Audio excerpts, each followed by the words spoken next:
এবছর 18 ব্যক্তি ও দলকে 21শে পদকে ভূষিত করেছে সরকার। পদক প্রদান অনুষ্ঠানে প্রধান উপদেষ্টা অধ্যাপক মোহাম্মদ ইউনূস বলেছেন, এদেশের মানুষ এখন অতীতের যেকোনো সময়ের চাইতে বেশি শক্তিশালী, উদ্যমী ও সৃজনশীল। চকর মালিথার রিপোর্ট দেখুন বিস্তারিত। বিভিন্ন ক্ষেত্রে গুরুত্বপূর্ণ অবদানের স্বীকৃতি হিসাবে দেশের 18 ব্যক্তি ও দলকে এবছর 21শে পদকে ভূষিত করা হয়েছে। রাজধানীর ওসমানী স্মৃতি মিলনায়তনে 21শে পদক প্রদান করেন প্রধান উপদেষ্টা ডক্টর মোহাম্মদ ইউনূস। এবার যারা পদক পেলেন তারা হলেন শিল্পকলা চলচ্চিত্র শাখায় আজিজুর রহমান মরণোত্তর, শিল্পকলার সঙ্গীতে ওস্তাদ নীরদবরণ বড়ুয়া মরণোত্তর ও নজরুল সঙ্গীতে উপমহাদেশের প্রখ্যাত নজরুল সঙ্গীত শিল্পী ফেরদৌসারা। আমি আন্তরিক ধন্যবাদ জানাতে চাই সংশ্লিষ্ট সকলের।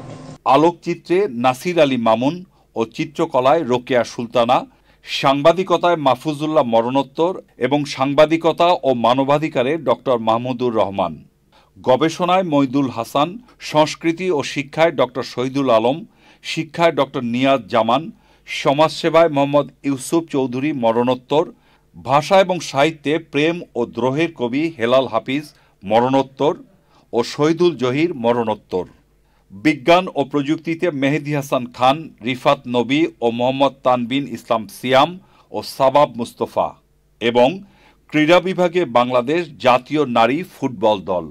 সম্মানিতদের হাতে পদক তুলে দিয়ে প্রধান উপদেষ্টা তার বক্তৃতায় বলেন, এবারের অমর 21শে নতুন তাৎপর্য নিয়ে উপস্থিত হয়েছে।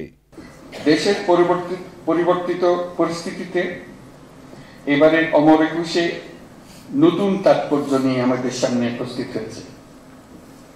আমরা জানি 21শে ফেব্রুয়ারি আমাদের আত্মপরিচয়ের অবিনাশী স্মারক,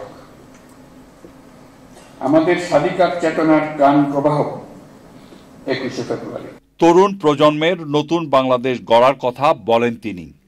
আমরা এখন অতীতের যে কোনো সময়ের চাইতে বেশি শক্তিশালী, উদ্যমী এবং সৃজনশীল। আমাদের তরুণ প্রজন্মের স্বপ্ন অতীতের যে কোনো প্রজন্মের স্বপ্নের চাইতে দুঃসাহসী।